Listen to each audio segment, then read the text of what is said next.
우리 주 예수님은 은혜의 주님이십니다. 우리 주님께서는 계속해서 우리에게 은혜를 주시고 있습니다. 은혜가 무엇입니까? 은혜란 받을 자격이 없는데 거저 주시는 선물을 의미합니다. 우리 주님께서 주시는 은혜에는 일반 은혜와 특별 은혜가 있죠. 일반 은혜란 하나님께서 이 세상 모든 사람들한테 공통적으로 거저 주시는 것을 의미합니다. 예를 들어 우리가 숨쉬는 공기, 이거 사람들이 당연한 것으로 생각하기도 하겠지만, 그러나 이것을 여러분 돈으로 환산하자면 이건 엄청 비싼 겁니다. 한국 병원에서 산소 치료를 한두 시간 한 세션 받을 경우 미보험 시 20만 원이라고 하고, 미국 병원에서는 600~700달러라고 합니다. 물론 치료 내용에 따라서 가격은 약간 차이가 있겠지만 싸게 한 세션당, 한두 시간 한 세션당 200불을 잡아도 하루에 1인당 2,400불을 산소 호흡 비용으로 내야 합니다. 그리고 이것을 1년으로 계산하면 얼마인 것 같아요? 87만 6천 불이 되는데, 87만 6천 불, 일반 노동자가 아무리 열심히 일해도 벌 수 없는 돈입니다. 4인 가족으로 치자면 얼마나 또 올라가겠으며, 사람들이 요새 오래 사니까 100살로 기준하면 이건 엄청난 돈이 됩니다. 근데 이 산소를 우리는 공짜로 호흡하고 있는 거예요. 또 날마다 뜨는 하늘의 태양도 우리는 돈으로 환산할 수 없습니다. 태양열로 전기도 만들고 물도 높이고 우리가 먹는 식물도 다 태양빛으로 자라는데 이것을 어떻게 돈으로 환산할 수 있겠습니까? 그런데 우리는 이것도 공짜로 은혜로 받고 있습니다. 태양 뜰 때마다 돈 내시는 분 계세요? 없잖아요. 또 바다의 물고기도 그러합니다. 우리가 시장에 가서 생선을 사려면 돈을 내야 합니다. 그런데 그 돈은 사실 생선값이 아니죠. 생선은 하나님께서 생육하고 번성하게 해주셔서 거저 바다에서 자란 겁니다. 우리가 내는 돈은 생선을 잡는 데 드는 비용과 가공 운반비, 그리고 매장 운영비, 그리고 인건비이지 생선값을 내는 건 아니에요. 생선은 하나님이 거저 은혜로 주신 겁니다. 이렇게 생각해 보면 우리 사람이 이 세상에서 먹고 입고 사는 모든 것, 그리고 금이며 철이며 보석이며 우리가 사용하고 있는 모든 것은 전부 다 하나님께서 거저 주신 거예요. 무슨 얘기예요? 모든 것이 다 하나님의 은혜다. 하나님이 거저 주신 것이다. 그런 의미입니다. 그런데 하나님의 은혜는 이러한 일반 은혜만 있는 게 아니라 특별 은혜도 있습니다. 특별 은혜는 정말 말 그대로 특별 은혜예요. 하나님께서 택하신 사람들에게만 특별하게 베풀어 주시는 은혜입니다. 이 특별 은혜에는 성령의 은혜, 속죄의 은혜, 말씀의 은혜 등등 많이 있는데 그 중에서 가장 기본이 되는 것은 뭐냐면 속죄와 구원의 은혜입니다. 현재 이 세상에 약 80억이 넘는 사람들이 살고 있지만 그 중에 예수 그리스도를 나의 구주와 주님으로 믿어 죄를 용서받고 구원받은 사람은 제한되어 있습니다. 구원의 은혜는 아무나 받는 게 아닙니다. 구원의 은혜는 택하심을 받고 부르심을 받은 사람만 받는 은혜입니다. 이 구원의 은혜를 받지 못하면 그는 하나님의 자녀가 될 수 없고 또 영원한 하늘나라에도 갈 수가 없습니다. 이 특별 은혜를 지금 우리 모든 믿는 성도들이 받아 누리고 있는 거예요. 그런데 주님의 특별 은혜는 그 구원의 은혜로만 그치지 않습니다. 주님의 특별 은혜는 더 확장되어서 복음 전도의 은혜로 이어집니다. 왜 복음을 전도하는 그 은혜가 특별 은혜냐면 복음 전도는 바로 주님의 이름을 위한 것이기 때문입니다. 오늘 본문 5절에서 사도 바울은 이렇게 말합니다. 함께 읽겠습니다. 시작. 그로 말미암아 우리가 은혜와 사도의 직분을 받아 그의 이름을 위하여 모든 이방인 중에서 믿어 순종하게 하나니. 여기서 사도 바울은 그의 이름을 위하여 복음을 전해서 이방인들이 믿어 순종했다고 말을 합니다.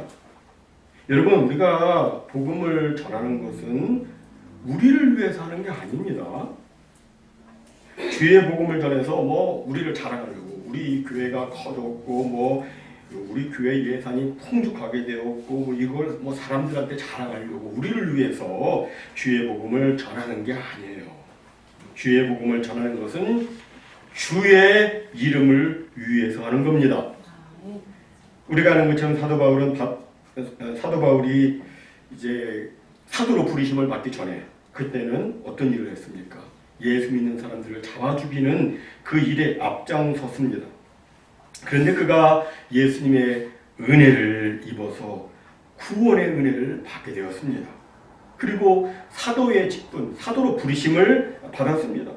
이 은혜가 너무나도 크고 감사해서 사도 바울은 주 예수님의 이름을 위해서 살고자 결단했고 주님의 이름을 위해서 복음을 전했습니다. 그 결과 많은 사람들이 주님께로 돌아나오는 역사가 나타나는데 여러분들이 구원받은 은혜가 감사합니까? 네. 그렇다면 우리도 주의 이름을 위해서 복음을 전해야 돼요. 여러분, 복음 전할 때 그게 주님의 이름을 위하는 거라니까요. 나를 구원해 주신 주님의 은혜가 정말 감사하다면 우리는 주의 이름을 위해서 주의 복음을 전해야 됩니다. 그러면 주님께서 역사하세요. 그런데 종종 보면 복음을 전했지만 아무런 변화의 조짐이 보이지 않는 경우도 있습니다. 이럴 때 사람들이 실망하죠.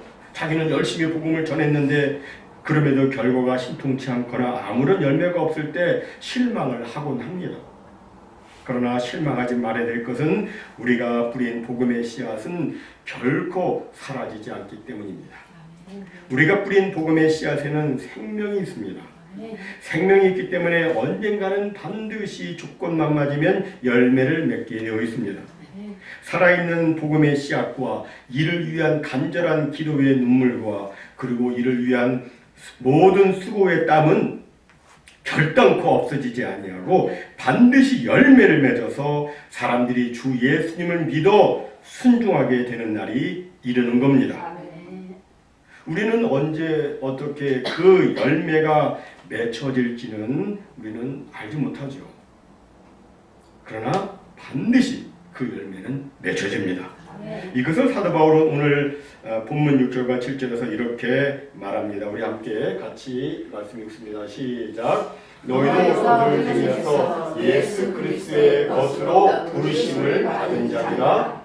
로마에서 하나님의 사랑하심을 받고 성도로 부르심을 받은 모든 자에게 하나님 우리 아버지와 주 예수 그리스도로부터 은혜와 평강이 있기를 원하노라.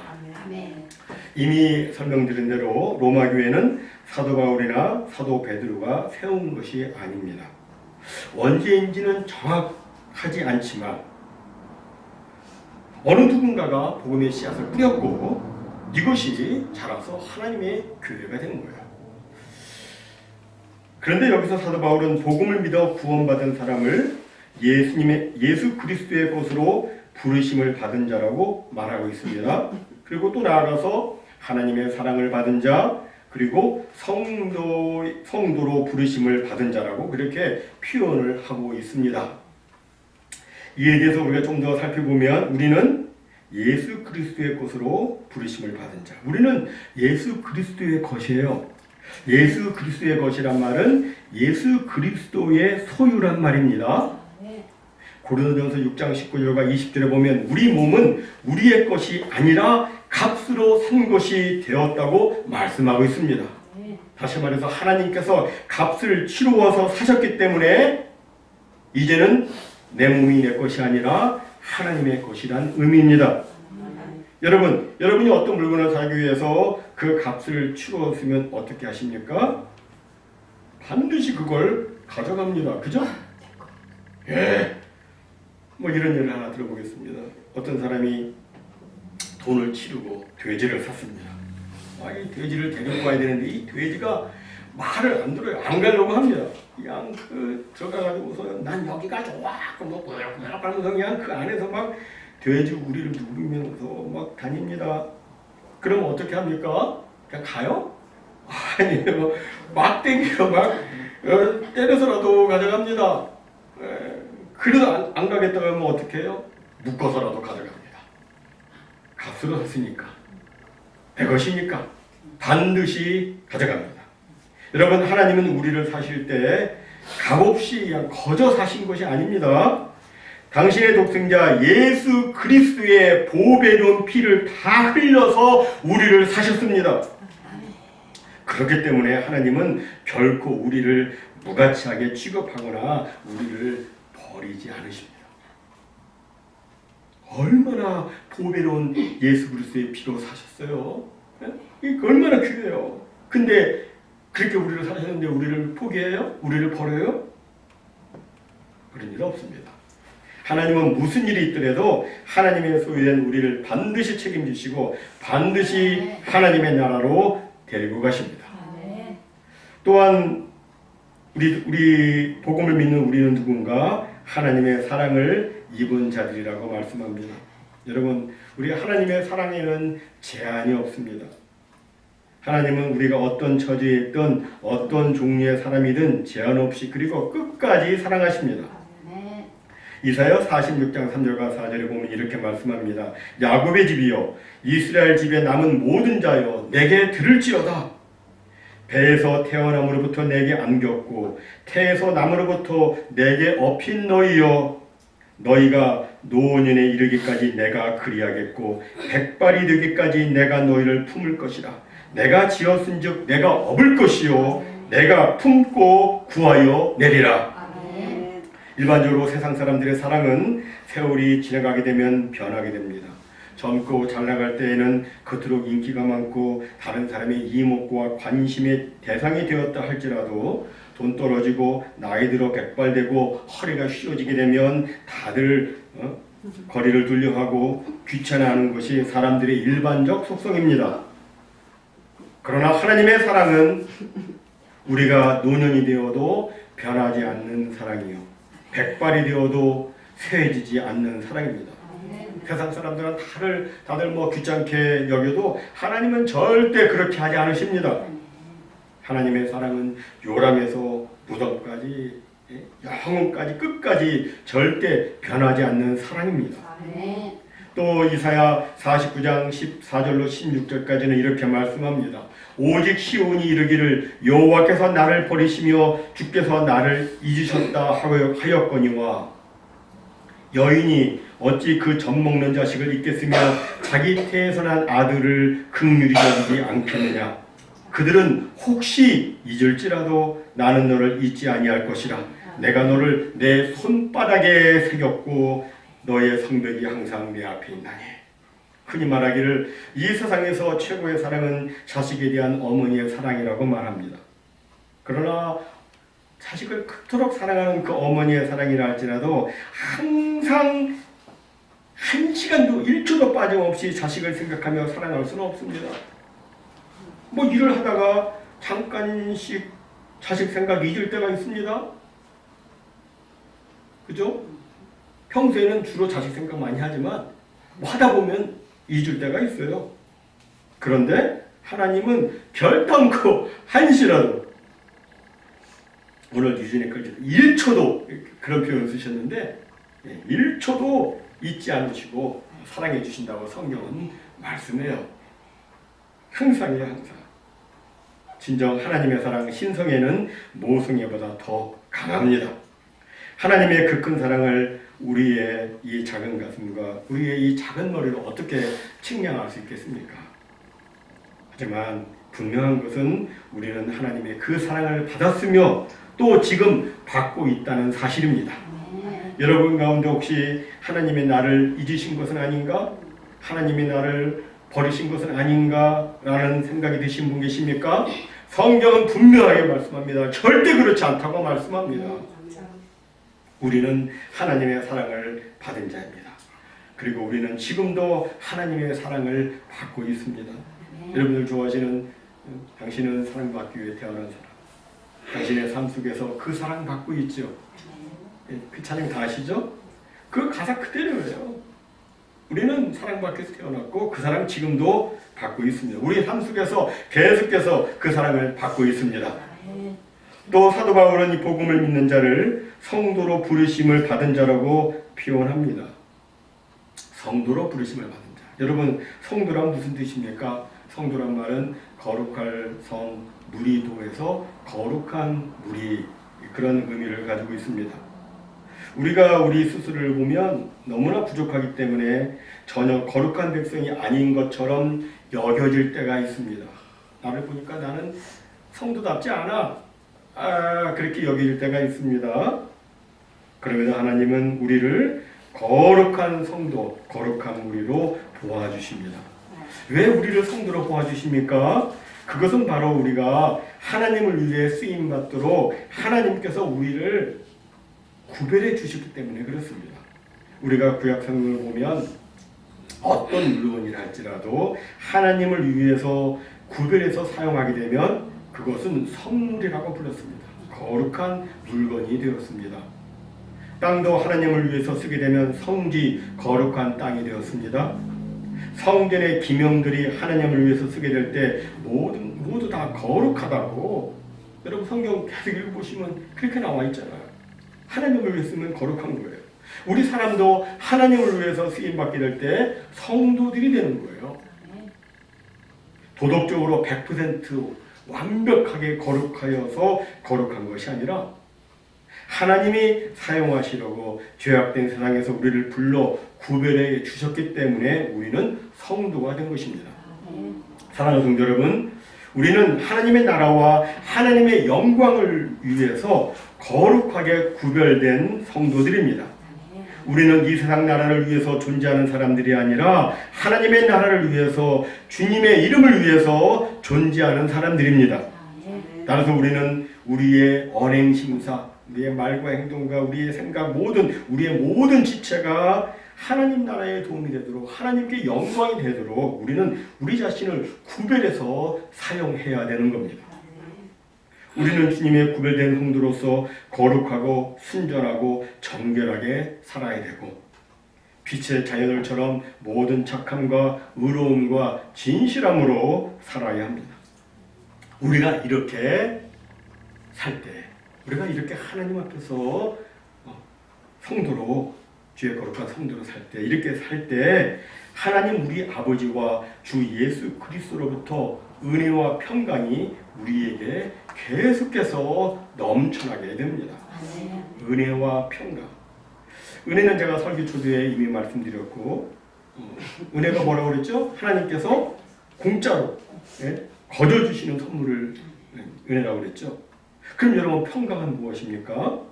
평강은 주님의 은혜로 말미암아 생기게 되는 하나님 백성들의 마음 상태예요. 이 평강은 우리가 단지 육신적으로 편안해지고 우리 삶에 아무 일도 안 생기는 것이 아닙니다. 성경에서 말하는 평강은 상황이나 현실이 변하는 곳에서 비롯되는 것이 아니라, 다시 말해서 우리의 상황이 변하면 평안해지고 평강을 얻을 수 있는 것이 아니라, 그 상황과 관계없이 어떤 상황 속에서도 변치 않는 하나님께서 주신 일관된 마음 상태를 의미합니다. 종종 사람들은 자기가 바라는 무언가가 자신에게 주어지면, 예를 들어서 우리 남편만 변하면, 우리 아내만 변하면, 나에게 돈만 좀 생기면, 자식들만 정신 차리면 나는 평강을 누릴 것이다 라고 생각하지만, 그러나 그것은 착각입니다. 왜냐하면 그걸로는 절대로 참된 평강을 얻을 수 없기 때문입니다. 여러분, 그게 성취되면요, 또 다른 어려움으로 평안을 누리지 못하게 됩니다. 여러분, 평강은 이 세상의 어떤 환경이나 조건으로 얻어지는 것이 아니라 오직 주님이 주시는 거예요. 요한복음 14장 27절에서 주님이 이렇게 말씀하셨습니다. 평안을 너희에게 끼치노니 곧 나의 평안을 너희에게 주노라. 내가 너에게 주는 것은 세상이 주는 것과 같지 아니하니라. 너희는 마음에 근심하지도 말고 두려워하지도 말라. 이 말씀처럼 주님이 주시는 평안은 세상이 주는 평안, 곧 내 소원이 이루어지면 평안하고 안 이루어지면 평안하지 않는 그런 것이 아니라 내 소원이 이루어지든 안 이루어지든 우리 주 예수 그리스도로 말미암아 늘 평안을 갖게 되는 것을 의미합니다. 우리가 잘 아는 마태복음 11장 28절과 29절에서 예수님은 수고하고 무거운 짐진 자 이야기를 하셨습니다. 수고하고 무거운 짐진 자 다 내게 오라고 그러시죠? 근데 여러분 수고하고 무거운 짐을 지면 평강이 없죠. 수고하고 무거운 짐 졌는데 마음에 평강이 있겠어요? 없잖아요. 그래서 주님께서 말씀하시는 거예요. 다 내게로 오라. 내가 너희를 쉬게 하리라. 그리고 계속해서 말씀하십니다. 나는 마음에 온유하고 겸손하니 나의 멍에를 메고 내게 배우라. 그리하면 어떻게 된다고 하셨습니까? 너희 짐이 다 없어지겠다. 이렇게 말씀하셨어요? 그렇게 안 돼 있죠? 어떻게 됐어요? 너희 마음이 쉼을 얻을 것이라 이렇게 되어 있어요. 세상이 주는 평강은 짐이 다 없어지는 것이겠지만 주님이 주시는 평강은 수고하고 무거운 짐이 있건 없건 마음이 쉼을 누리는 평강인 것입니다. 수고하고 무거운 짐이라는 상황이나 현실이 변화되어서 평강을 누리는 것이 아니라 그 수고하고 무거운 짐이라는 외적 현실이 그대로 있음에도 불구하고 예수 그리스도로 말미암아 우리가 누리게 되는 그 평강, 이 평강이 바로 우리 주님이 주시는 평강인 거예요. 말씀을 정리합니다. 사랑하는 성도 여러분, 우리는 어떤 경우라도 우리가 예수 그리스도의 소유라는 사실을 잊으면 안 됩니다. 나는 예수님의 소유다. 예. 또 어떤 경우라도 우리는 하나님의 사랑이 나에게 계속해서 끊임없이 부어주고 있다는 사실을 잊으면 안 됩니다. 지난번에도 말씀드렸어요. 저는 먹을 때마다 이거 하나님의 사랑이라고 그렇게 느껴진다고 그런 깨달음을 받았다고 말씀드렸습니다. 모든 순간이 다 하나님의 사랑의 연속이에요. 할렐루야. 아멘. 그리고 어떤 경우라도 우리는 하나님이 나를 성도로 부르셨기에 나는 성도답게 살아야 된다라고 하는 것을 잊으면 안 됩니다. 모쪼록 주의 복음을 믿는 여러분 모두에게 주님의 은혜와 평강이 계속해서 넘치기를 소원합니다. 그래서 날마다 감사와 기쁨과 즐거움이 넘치고 어떤 상황에서도 흔들리지 않는 그 평강으로 늘 여러분 모두가 안전하게 지내시고 모든 삶을 통해서 여러분들이 갖고 있는 모든 힘들고 어렵고 뭐 좋고 나쁘고 이 모든 것을 다 통해서 하나님께 큰 영광을 올려드리는 우리 모두가 다 되시기를 주님의 이름으로 축원합니다. 아멘.